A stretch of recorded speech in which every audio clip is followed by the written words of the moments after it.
This conference will now be recorded. चलें जी। हाँ जी, 59 पे हम पहुंच गए थे। Which of the following statement are correct? कहते हैं in case of trade discount purchase price is not affected. क्या ये बात ठीक है? क्या ये बात ठीक है कि ट्रेड डिस्काउंट से परचेज प्राइस अफेक्ट नहीं होती? सर गलत है। नेक्स्ट फिर कहता है in case of settlement discount the sales are initially recognised at discounted amount. कहता है कि कैश डिस्काउंट के केस में जो सेल्स हैं वो इनिशियली वो डिपेंड करता है आपको याद होगा, डिपेंड करता है कि एक्सपेक्टेड है या एक्सपेक्टेड नहीं है, इसके ऊपर डिपेंड करता है, एक्सपेक्टेड है या नॉट एक्सपेक्टेड है। ठीक ठीक है, तो ये क्वेश्चन इनकम्प्लीट है। Trade purchase price initially unaffected होती है, ये बात ठीक है। इनिशियली ट्रेड डिस्काउंट तो वो वैसे ही माइनस करके लिख देते हैं परचेज प्राइस में से, उसकी एंट्री भी ट्रेड डिस्काउंट की पास करते हैं। तो ये दोनों स्टेटमेंट ना इनकम्प्लीट है। इसको बाद में देखते हैं कि अगर बाद में कोई ऐसी स्टेटमेंट आ गई तो उससे हमें क्लियर हो जाएगा। नेक्स्ट है 60 पे, which of the following statement are correct? कहता है if the cash discount expected to availed then the purchases are recognised at discounted amount. ये गलत है। परचेज प्राइस हमेशा अपनी पूरी अमाउंट के ऊपर रिकॉग्नाइज होती है, सेल प्राइस कम पे रिकॉग्नाइज होती है। If the payment is expected to made within the discounted period, then sales are recognized at discounted amount। ये बात ठीक है, ये बात पता है ना। ये तो वैसे चैप्टर नंबर 4 का जिक्र है, 3 का 2 या 3 में है ये, ऐसा ही है ना, याद आया या नहीं? याद आया या नहीं? कहता है if the cash discount is expected to be availed then the purchase are recognized as discounted amount। ये गलत है, परचेज हमेशा अपनी फुल अमाउंट पे रिकॉग्नाइज होती है। ठीक है, तो ये आंसर्स ना ठीक कर लेना, पीछे गलत लिखे हुए हैं। वो कहता है if the payment is expected to made within the discounted period the sales are recognised at discounted amount. ये ठीक है, तो ओनली स्टेटमेंट 2 इज करेक्ट। इसका ना जवाब जो होगा ये सही कर लीजिएगा आप अपने उसमें बुक्स में, उन्होंने दोनों को ना बोथ आर करेक्ट लिखा हुआ है। तो जिस स्टूडेंट ने इसके सॉल्यूशन बनाया है ना वो इसमें कुछ को सही कर लीजिएगा, इसमें ओनली 2 इज करेक्ट है। चलें जी नेक्स्ट देखते हैं 61। Write down of inventory to NRV value should be recognized current liability expense in the period in which write down occur। ये जवाब ठीक है, ये पहले भी सवाल आया हुआ। अब ये सवाल रिपीट होना शुरू हो जाएंगे। फिर BTL purchase goods for ₹1 million on credit from SPL on December. ये सवाल भी डिस्काउंट का है मेरे ख्याल में, ये इधर सवाल क्यों आया है, चलें करते जाते हैं। कहता BTL purchase goods for 1 million on credit from SPL on 5th December। If BTL pay the full amount within 10 days, it will be allowed to settlement discount of 5%। BTL paid rupees 950,000 on 12th December and availed the settlement discount. At the time of payment, the accountant of BTL posted 950,000 on the payment side of the cash book। What will be the entry in the journal to record the discount? कहता है उसको entry क्या pass होगी जी? पहली बात BTL ने purchase किया है, ठीक होगी बात। अगर वो 12 दिन के अंदर, वो 10 दिन के अंदर पैसे पे कर देगा और उसने पे कर भी दिए तो एंट्री क्या पास होनी है मेरे भाई? डिस्काउंट की एंट्री क्या पास होती है? Account payable debit, discount received या परचेज क्रेडिट। डिस्काउंट रिसीव्ड या परचेज क्रेडिट। तो अकाउंट पेएबल अपने नाम से भी आ सकता है या अकाउंट पेबल के नाम से भी आ सकता है। तो इसकी एंट्री बन गई B, account payable debit, purchases credit, या account payable to discount received, ये एंट्री आपको आती है, याद है सर ना? ये डेल्टा नहीं बनती?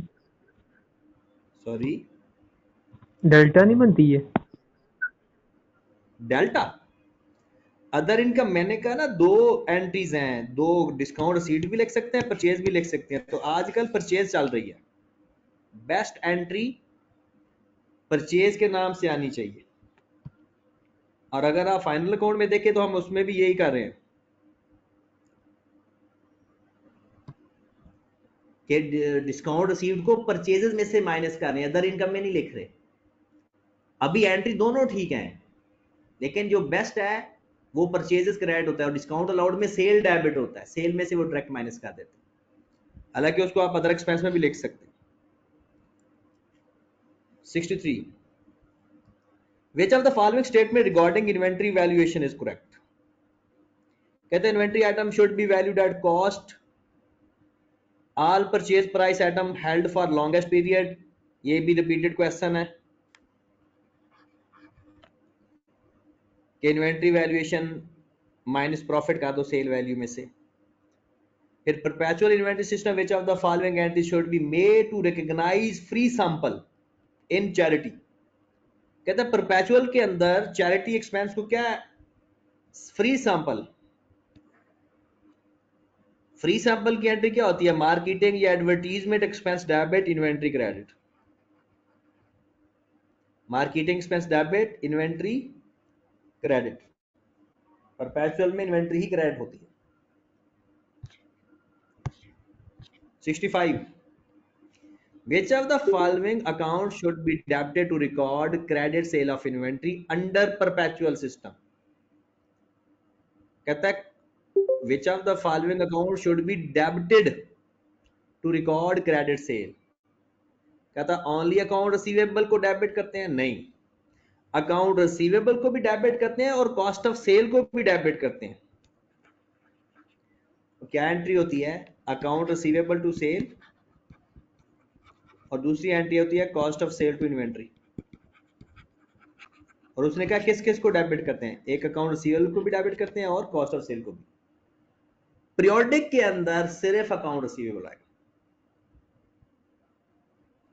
हाँ जी, 66, raw material which are incorporated into cost of goods manufactured but are not easily identifiable, not easily identifiable to the goods known as manufacturing overhead। Indirect material की बात कर रहा है वो, और इनडायरेक्ट मटेरियल हम मैन्युफैक्चरिंग ओवरहेड में लिखते हैं। Prime cost mean sum of direct material और फैक्ट्री ओवरहेड गलत, सेलिंग कॉस्ट भी गलत, इनडायरेक्ट भी गलत, डायरेक्ट मटेरियल और ये तीसरा ठीक है, sum of direct material and direct labour. फिर लिखा हुआ which of the following correctly described as prime cost, all direct cost, all direct cost, all direct cost हमारी प्राइम कॉस्ट होती है। उसके बाद लिखा हुआ which of the following equation is correct for the calculating of cost of goods manufactured, ये भी अभी हमने किया था कि factory cost plus opening work in process minus closing work in process. Cost of goods manufactured में factory cost plus opening work in process minus closing, repeated question है ये। फिर रिपीटेड क्वेश्चन आ गया, वो कहता है which of the following correctly described over absorption, तो absorbed greater than actual, absorbed greater than actual. Royalty paid is direct expense, royalty हमारा, अब ये सवाल आपके रिपीट होना शुरू हो जाएंगे।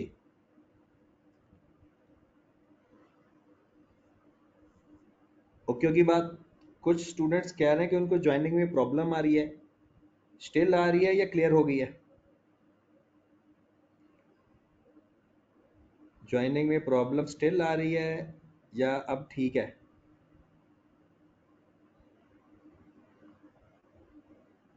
ओके, चलें जी आगे चलते हैं फिर।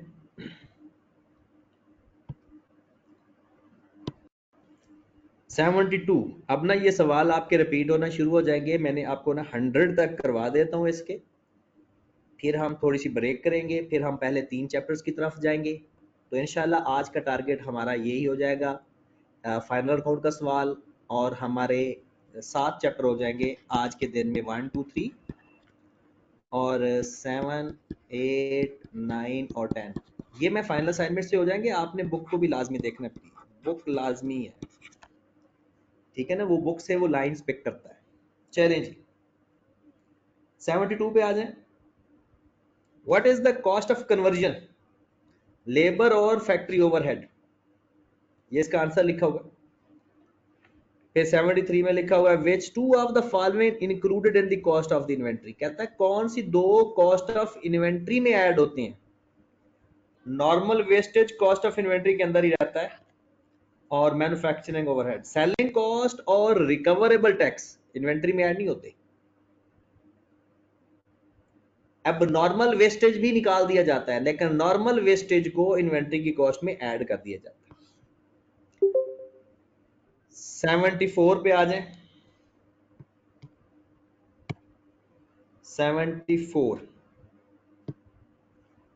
Alpha trading limited used in on staff, ये सवाल रिपीटेड है, ये कल पढ़ा था, ये आईकैप की किताब का सवाल है। assisted by contractor when required to contract a new warehouse for its own use, identify the cost listed below that cannot be capitalized, हमने वो बताना है जो कैपिटलाइज नहीं करना जी। वो कहता है clearance of the site prior to commencement of the construction, ये तो साइट प्रिपरेशन है, ये तो ऐड होगा, ये तो कैपिटलाइज होना है। प्रोफेशनल सर्वे भी ऐड होना है। On staff wages for construction, ये भी ऐड होना है। एडमिनिस्ट्रेशन के लिए जो काम है वो कैपिटलाइज नहीं करेंगे, तो उसने कहा कैन नॉट बी कैपिटलाइज्ड, तो डेल्टा कि जो एडमिनिस्ट्रेशन के लिए होता है वो ऐड नहीं होगा। बुक का सवाल है ये 75 एज इट इज बुक का सवाल है। A business has an over absorption rate is 425 पर machine our based on budgeted activity level which is 12,400 hours. In the period covered by the budgeted, actual machine hours were 2% more than the budgeted. तो actual hours कितने हो गए, actual activity level मुझे बता दें जरा। 12,400 को मल्टीप्लाई करें 1.02 से, 12,400 मल्टीप्लाइड बाय 1.02, सॉरी बताना दोबारा, 12,648 12,648 12,648। कहता है then the budgeted hours and actual overheads expense incurred was 56389, ये actual हमारे हैं। what was the absorbed overhead, अब absorbed overhead का फार्मूला हमारे पास क्या होता है, रेट हमारे पास गिवन है, तो सिंपल क्या होता है, absorbed overhead का फार्मूला होता है हमारे पास rate multiplied by actual activity, तो रेट है 425 मल्टीप्लाइड बाय 12,648, आंसर आ जाएगा अब्जॉर्ब एफओएच।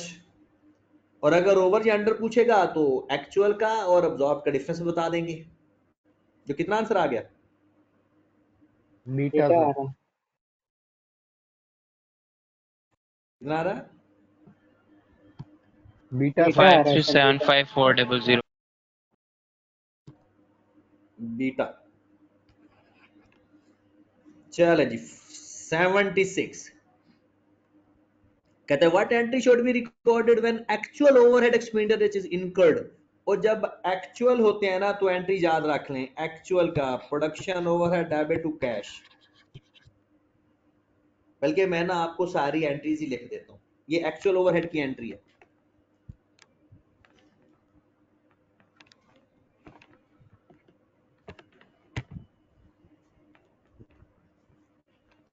हाँ जी जनाब, मैं ना ये आप ऐसा करें कि यहाँ पर मैं आपको ना एंट्रीज लिख देता हूँ ताकि ना याद कर लें आप।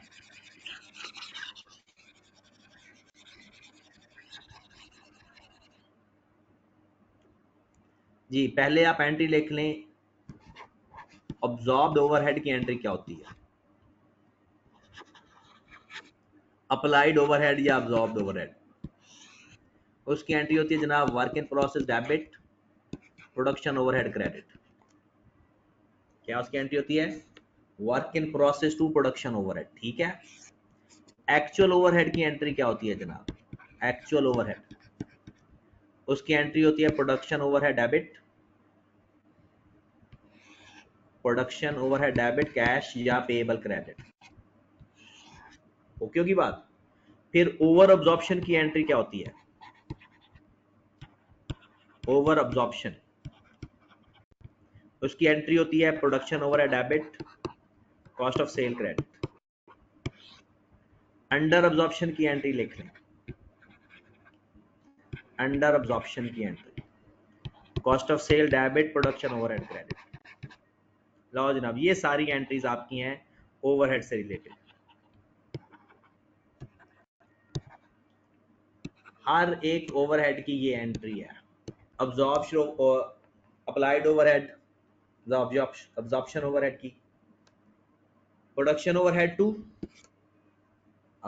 Sorry work in process to production overhead, actual की production overhead to cash, over absorption की production overhead to cost of sale, और अंडर की cost of sale to production overhead. तो इसकी एंट्री क्या बनेगी 76 की, क्योंकि वो कहता है एक्चुअल एक्सपेंडिचर जब इनकर्ड होंगे तो एंट्री क्या पास होगी, तो प्रोडक्शन ओवरहेड टू कैश। चलें जनाब 70 कहते विच ऑफ द फॉलोइंग डायग्राम, कहता ये डायग्राम किसका हो सकता है, इनडायरेक्ट मटेरियल का हो सकता है या डायरेक्ट मटेरियल का या फैक्ट्री रेंट का। ये फिक्स्ड है तो ये फैक्ट्री रेंट का हो सकता है, ये फिक्स्ड कॉस्ट का हो सकता है, क्योंकि लेबर कॉस्ट भी वेरिएबल होता है और मटेरियल भी वेरिएबल होता है, तो ये हमेशा फिक्स्ड होता है, और अगर इस तरह से होता तो ये वेरिएबल होता, ये वेरिएबल होता। तो ये फैक्ट्री रेंट का ग्राफ हो सकता है। 78 कहते हैं कौन सी पीरियड कॉस्ट बेस्ट होती है। पीरियड कॉस्ट का मतलब होता है जो जिस टाइम पर आएगी वो उसी टाइम रिकॉर्ड हो जाएगी, वो प्रोडक्शन पर डिपेंड नहीं करेगी कि ज्यादा प्रोडक्शन पे ज्यादा कॉस्ट, कम प्रोडक्शन पे कम कॉस्ट। कहता है वो प्रोडक्शन पर डिपेंड नहीं करेगी बल्कि वो पीरियड पर डिपेंड करेगी। अब देखते हैं, कहता है cost that is identify with a unit produced during the period. गलत, यूनिट के अंदर तो उसका ताल्लुक ही नहीं है, यूनिट के अंदर तो उसका ताल्लुक ही नहीं है, वो डिपेंड किस पे करेगी, पीरियड के ऊपर।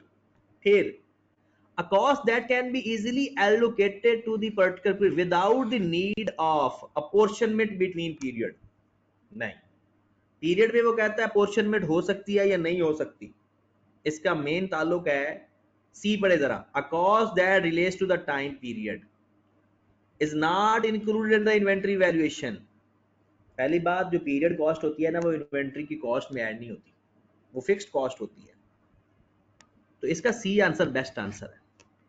फिर वो कहता है कॉस्ट दैट इनकर regularly every period every month या एवरी क्वार्टर। वैसे ये भी बेस्ट है, ये भी, लेकिन उसने कहा बेस्ट डिस्क्राइब, उसने कहा है बेस्ट डिस्क्राइब, तो बेस्ट जो डिस्क्राइब होता है वो सी है, बाकी जो डी है ये भी पीरियड कॉस्ट की डेफिनेशन हो सकती है। ठीक होगी बात। नेक्स्ट 9 पे कहता है which group only contain indirect cost. कहता है कौन सी ऑप्शन में सारी इनडायरेक्ट कॉस्ट है, carriage inward, factory rent. Carriage inward तो डायरेक्ट नहीं होती, वो परचेज में ऐड हो जाता है, तो ये तो नहीं हो सकती। फिर कैरेज इनवर्ड दूसरे में भी है, ये भी नहीं हो सकती। वो मेन इनडायरेक्ट कॉस्ट है कि मैन्युफैक्चरिंग के अंदर जो depreciation, factory rent, wages of factory supervisor, ये सारे मैन्युफैक्चरिंग ओवरहेड है।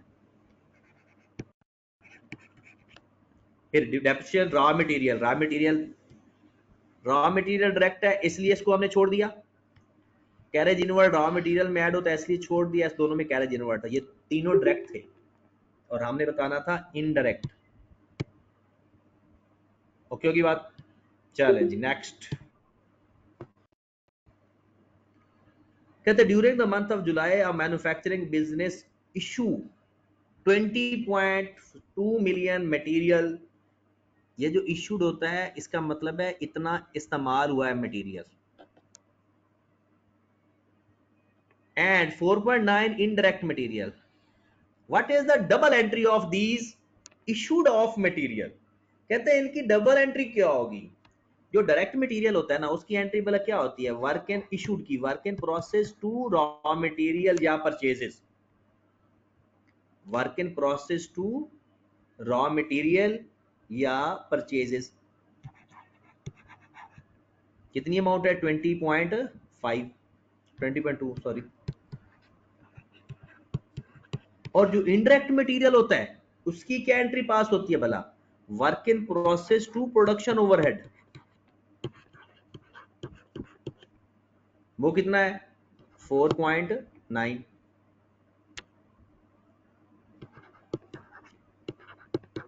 लो जनाब, अगर हम इसको इकट्ठा करें तो हमारे वर्क इन प्रोसेस डेबिट हो रहे हैं कितनी अमाउंट से? वर्क इन प्रोसेस डेबिट हो रहे हैं कितनी अमाउंट से, जरा बताइएगा।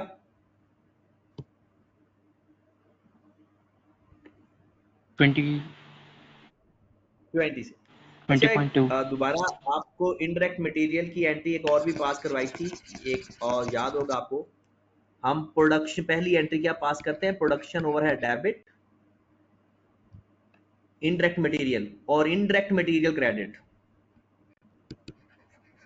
इनडायरेक्ट रॉ मटेरियल क्रेडिट पहली एंट्री। उसने जो हमसे एंट्री पूछी ना, दोबारा अंग्रेजी पढ़े।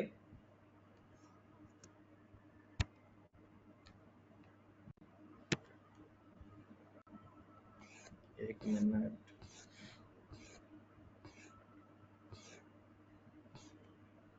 वो कहता है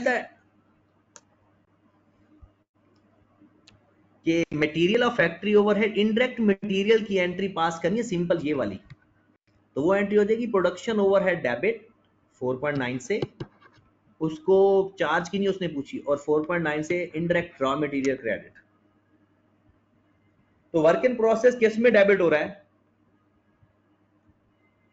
वर्क इन प्रोसेस 20.2 से डेबिट, प्रोडक्शन ओवरहेड 4.9 क्रेडिट, और रॉ मटेरियल सारा मटेरियल उसने 20.5, मतलब दोनों को प्लस कंट्रोल लिख दिया ना। और आपको पता है मटेरियल कंट्रोल अकाउंट का मतलब है सारा मटेरियल, मटेरियल कंट्रोल अकाउंट जहां लिखा है उसका क्या मतलब होता है? सारा मटेरियल। तो इस रॉ मटेरियल भी क्रेडिट हो रहा है और इनडायरेक्ट रॉ मटेरियल भी क्रेडिट हो रहा है, तो इसको उसने प्लस करके क्रेडिट कर दिया, और वर्क इन प्रोसेस डेबिट हो रहा है और प्रोडक्शन ओवरहेड डेबिट हो रहा है। ये वो जर्नल एंट्रीज हैं। नेक्स्ट आ जाए जनाब 81। ड्यूरिंग द मंथ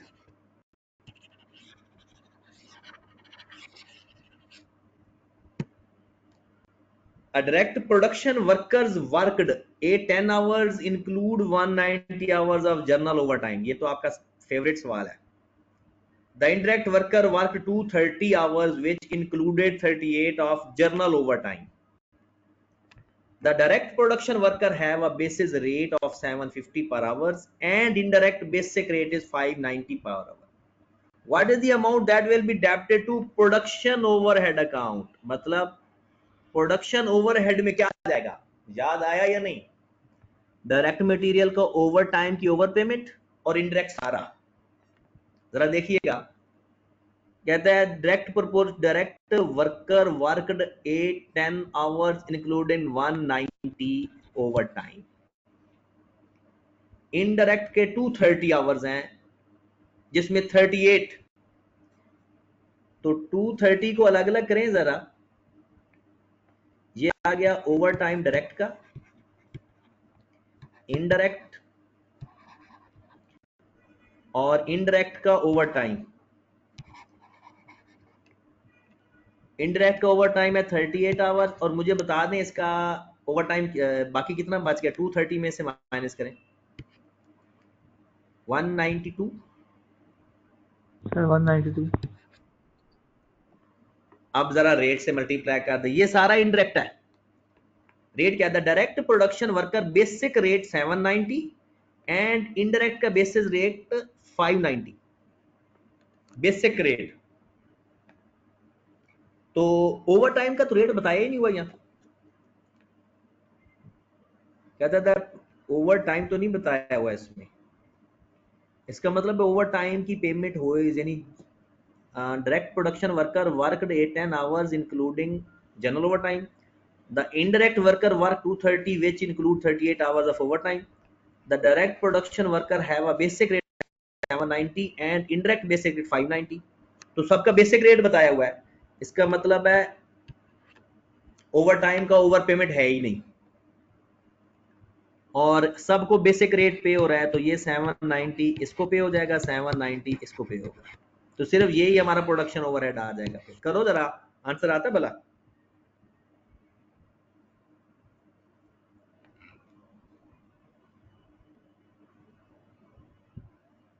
कितना आ रहा है, सब मल्टीप्लाई करके प्लस करें।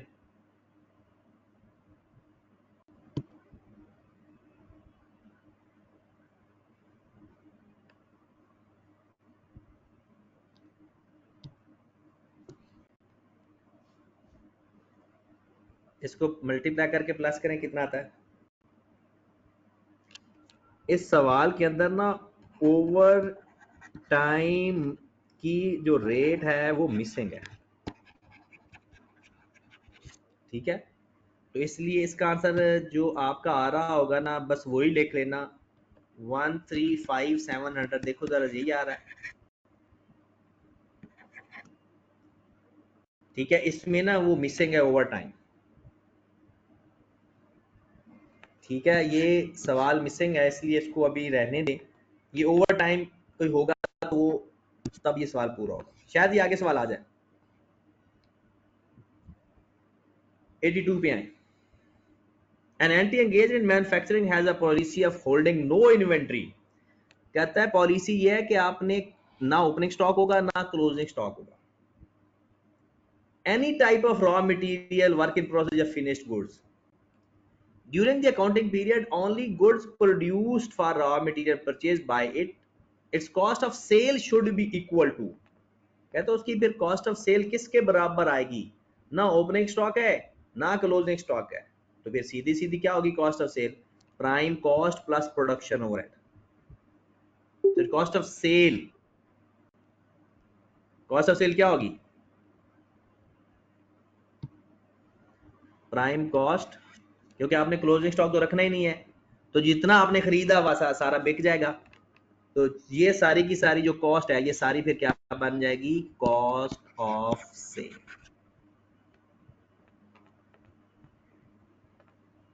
क्योंकि ओपनिंग स्टॉक और क्लोजिंग स्टॉक ना हो तो आपकी कॉस्ट ऑफ सेल क्या होगी? जितनी आपकी prime cost plus production overhead होते हैं। 83 direct labour include direct labour shop foreman and hours worker producing the product, maintenance workers या एडमिनिस्ट्रेटर। एडमिनिस्ट्रेशन तो कॉस्ट कभी आती नहीं है, जो बंदा डायरेक्ट प्रोडक्शन कर रहा है वही डायरेक्ट लेबर कहलाता है। फॉरमैन कभी भी डायरेक्ट नहीं होता, ये हमेशा मैन्युफैक्चरिंग ओवरहेड में आता होता है। रिपीटेड क्वेश्चन, यहां पर उसने कहा अब्सॉर्ब एफओएच फाइंड करें, वही सवाल अभी हम ये करके आ रहे हैं जिसका शायद ये आंसर आया था। 85 एक्चुअल ओवरहेड की entry. Repeated question, which of the following cost likely to be remain same at any level of activity? कहता है किसी भी लेवल ऑफ एक्टिविटी के ऊपर जो कॉस्ट सेम रहेगी वो फैक्ट्री है, फैक्ट्री का रेट सेम रहेगा। फिर वो कहता है dash account is credit and dash account is debit in case of wages are paid by the construction of the business premises. कहता है बिजनेस प्रेमिसेस को बनाने के लिए आपने वेजेस पे की, तो एंट्री क्या पास होगी? Premises debit, cash credit. तो premises debit is credited, cash credit हो जाएगा और प्रेमिसेस डेबिट हो जाएगा, कैश क्रेडिट हो जाएगा। इसका बीटा आंसर। उसने ये चीजें भी चेंज करके दे देता होता है, जैसे पहले नॉर्मली हम डेबिट लिखते हैं, उसने पहले क्रेडिट की वैल्यू बता दी। ओवर अब्जॉर्प्शन कब होती है? जब अब्जॉर्ब ओवरहेड एक्चुअल से ज्यादा हो जाए। 89 फ्यूल कॉस्ट, कहता है कि विच of the following is correct. कहता है fuel cost used in transport business is direct cost. ये सही है, फ्यूल कॉस्ट ट्रांसपोर्टेशन के लिए डायरेक्ट कॉस्ट कहलाएगी, क्योंकि फ्यूल कॉस्ट के बगैर तो चल ही नहीं सकता काम उनका। Sum of direct cost should be exceed indirect cost. ये बात भी ठीक है कि डायरेक्ट कॉस्ट हमेशा इनडायरेक्ट से ज्यादा होती है नॉर्मली, ठीक है, नॉर्मली ज्यादा होती है। तो इसका बोथ आर करेक्ट, दोनों स्टेटमेंट ठीक है। फिर वो कहता है कि following are the summarized trial balance है Moon trading who deals in office machine.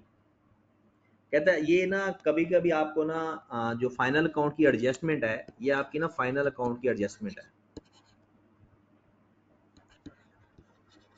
वो भी पेपर में आ जाती होती है कि बताओ एसओसीआई में कौन सी अमाउंट जाएगी और एसओएफपी में कौन सी अमाउंट जाएगी।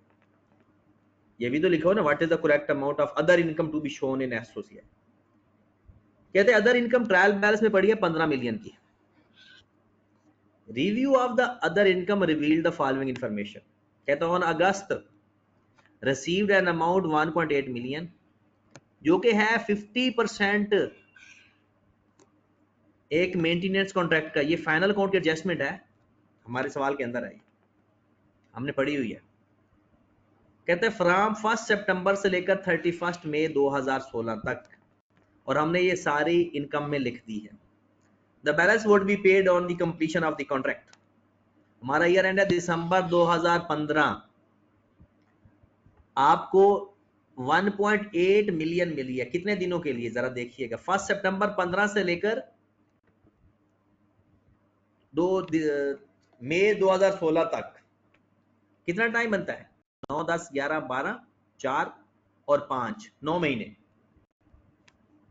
9 महीनों में से आपको 1.8 मिला, जो कि 4 महीनों का मिला, हाफ मिला ना। तो पर मंथ पता है कितना आ गया? ये 1.8 को जरा डिवाइड करें 4.5 पे, मेरे ख्याल में 0.2 आया था। ये हमारी फाइनल अकाउंट की एडजस्टमेंट है। देखो 0.2 आ रहा है या 0.4 आ रहा है?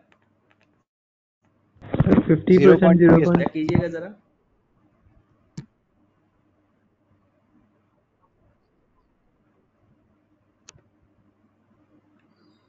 जीरो पॉइंट फोर आ रहा है, 0.2 आ रहा है?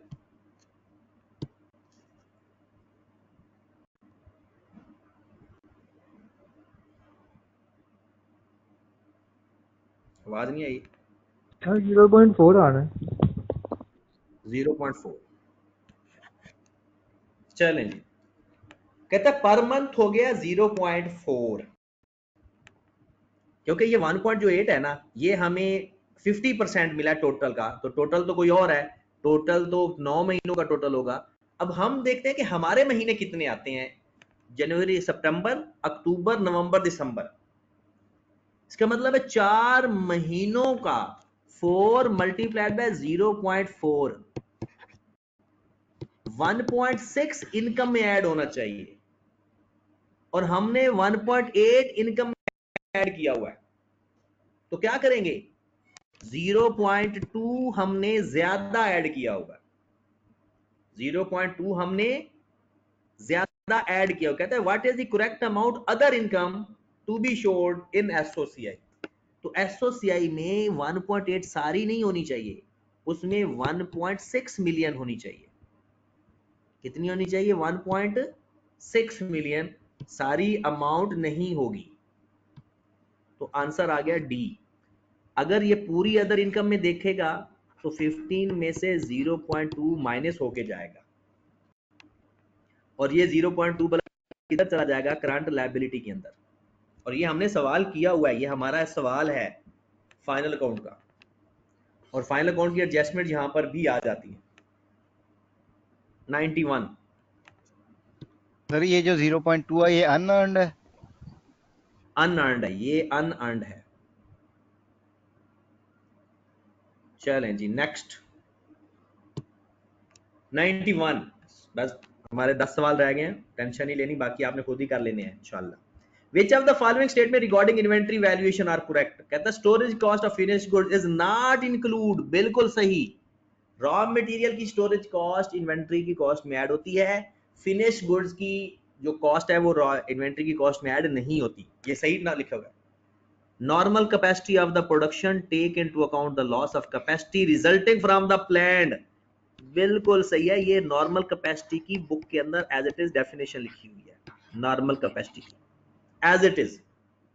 अगर आप अपनी वो नॉर्मल कैपेसिटी की इन्वेंट्री एक चैप्टर के अंदर एज इट इज ये डेफिनेशन लिखी हुई है, तो both are correct. Cost of conversion,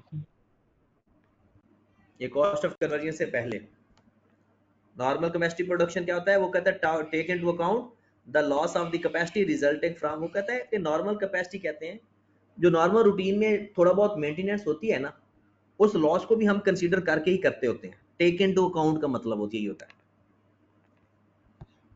वो कहता है statement of comprehensive income is prepared whole year या last day of the accounting year. पूरे साल तो नहीं बनाते ना, पूरे साल तो नहीं बनाते ना, होल ईयर की बनाते हैं, लेकिन बनाते कब है, साल के एंड पे, एक दिन की नहीं बनाते, होल ईयर की बनाते हैं। लिखते हैं ना for the year ended, for the year ended, इसका मतलब पूरे साल के जो इनकम और एक्सपेंस हुए पूरे साल के लिखते हैं। और फाइनेंशियल पोजीशन आखिरी दिन पे बनाते होते हैं। एज एट, लव से ही पहचान हो जाती है हमें, as eight. 94 which two of the following items should be appear in the analysis of expenses by nature? expenses by nature, ये चैप्टर नंबर 9 की अंग्रेजी अभी आप लोगों ने नहीं पढ़ी, उसमें होता है बाय फंक्शन और बाय नेचर, ठीक है। उसमें क्या होता है कि एक्सपेंसेस जो लिखते हैं ना, वो सैलरी एक्सपेंस और फाइनेंस कॉस्ट हमेशा अलग करके लिखते हैं। ये है बाय नेचर अगर हूं तो हर एक्सपेंस अपने नाम से आता है। और बाय फंक्शन भी बता देता हूं मैं आपको। बाय फंक्शन में क्या होता है, एडमिन सेलिंग को इकट्ठा करके लिखा जाता है। बाय फंक्शन में क्या होता है, एडमिनिस्ट्रेशन एक्सपेंसेस सारे प्लस करके लिख दो और डिस्ट्रीब्यूशन को सारे इकट्ठे लिख दो, इसे बोलते हैं by function, analysis by function. Salary, finance cost, rent वगैरह अलग अलग लिखो, उसे कहते हैं नेचर, एक्सपेंसेस बाय नेचर। ठीक होगी बात। तो ये भी जब चैप्टर नंबर 9 की थोड़ी सी रीडिंग करेंगे तो वहां पर आपको क्लियर हो जाएगा। आगे चलते हैं। 95 कहते हैं आपने फाइनेंशियल स्टेटमेंट बनाई तो आपको क्लोजिंग इन्वेंट्री है 2 लाख की और वो आपने कम लिखी हुई है। रिपीटेड क्वेश्चन है। कम लिखने से क्या होगा, आपका करंट ईयर का प्रॉफिट कम हो जाएगा और अगले साल का प्रॉफिट ज्यादा हो जाएगा कम लिखने से। फिर एक्सपेंसेस बाय नेचर, सैलरी और फाइनेंस कॉस्ट, और ये दोनों क्या हैं, एक्सपेंसेस बाय फंक्शन। रिपीटेड होगी बात। 97 कहता है bank correctly recorded payment of 236, bank ने 236 की पेमेंट सही लिखी, while in the cash book it is written as 263। तो हम क्या करेंगे, बीआरएस में ठीक करेंगे या कैश बुक में? पहली बात कैश बुक में ठीक करेंगे, पेमेंट है तो क्रेडिट साइड पर लिखेंगे, तो 27 से डिडक्ट कर देंगे। डिडक्ट का मतलब होता है पेमेंट किया ना तो पेमेंट से पैसे कम होते हैं, तो कैश बुक से पेमेंट साइड पर लिख देंगे या डिडक्शन कर देंगे। Dishonour is recorded in the payment side of cash book। repeated sir 97 का चार्ज ही नहीं आएगा? 97 का चार्ली चार्ली कैसे आएगा? आपने पेमेंट किया है, bank correctly recorded payment of cheque. तो अगर हम पेमेंट करेंगे, अच्छा आपने पेमेंट में ज्यादा लिख दिया, सॉरी 263 लिख दिया, ज्यादा लिख दिया, चार्ली ही आएगा, चार्ली ही आएगा क्योंकि हमने ज्यादा लिख दिया। ओके होगी बात? चलें जी। 99 how should dishonour customer cheque be recorded in the cash book? किधर लिखेंगे? पेमेंट साइड पर, recorded on payment side only. Payment of goods in transit is recorded in BRS। Payment of goods in transit, जी जनाब, आपने payment करनी है goods in transit की, तो payment of goods in transit की BRS के अंदर क्या करने आएगी? जब करेंगे तब रिकॉर्ड करेंगे, अभी तो करनी नहीं है। हमने तो पेमेंट करनी है, जब करेंगे तो फिर कैश बुक में या BRS में आएगी ना, तो ये BRS के अंदर कभी रिकॉर्ड नहीं होती। तो मेरे भाई आपका सेंचुरी पूरी। अब आपने करना क्या है, अपना ये फाइनल असाइनमेंट कंप्लीट करो, इसके 53 बाकी रह गए हैं, ठीक है? फाइनल असाइनमेंट कंप्लीट करो और फिर आपने बुक रीडिंग प्लस आई कैप, बुक प्लस आई कैप के MCQs प्लस फाइनल असाइनमेंट के कौन से करने हैं, इनके बाद 1 2 3 के। तो ये आज का आपका टारगेट है। तो हमारी क्लास अब फाइनल काउंट के टाइम पर होगी, तो अगर आपकी कोई परेशानी होगी तो वो भी डिस्कस करेंगे। कल का दिन का टारगेट जो मेरे हिसाब से है वो सिर्फ 4 5 6 है। मतलब जब आप लोगों ने 1 बजे आना है तो उससे पहले अपना ये काम करके आना। मैं 1 बजे आपको ये 4 5 6 हो चुका है, इसकी फाइनल असाइनमेंट है नहीं, ये 2 चैप्टर मैंने आपको करवा देने हैं, ठीक है? तो मगरिब से पहले पहले इंशाल्लाह ये 3 चैप्टर भी मैं आपको करवा दूंगा, ठीक है जनाब? अब आप आराम करें 1 बजे फिजिकल आना है। कल हाइब्रिड कर लेंगे, अगर आप जो फिजिकल आना चाहे फिजिकल आ जाए, जो घर में बैठ के करना चाहे वो घर में बैठ के कर सकते हैं, ठीक है मेरे भाई? अपना ख्याल रखिएगा। ओके जी, अल्लाह हाफिज।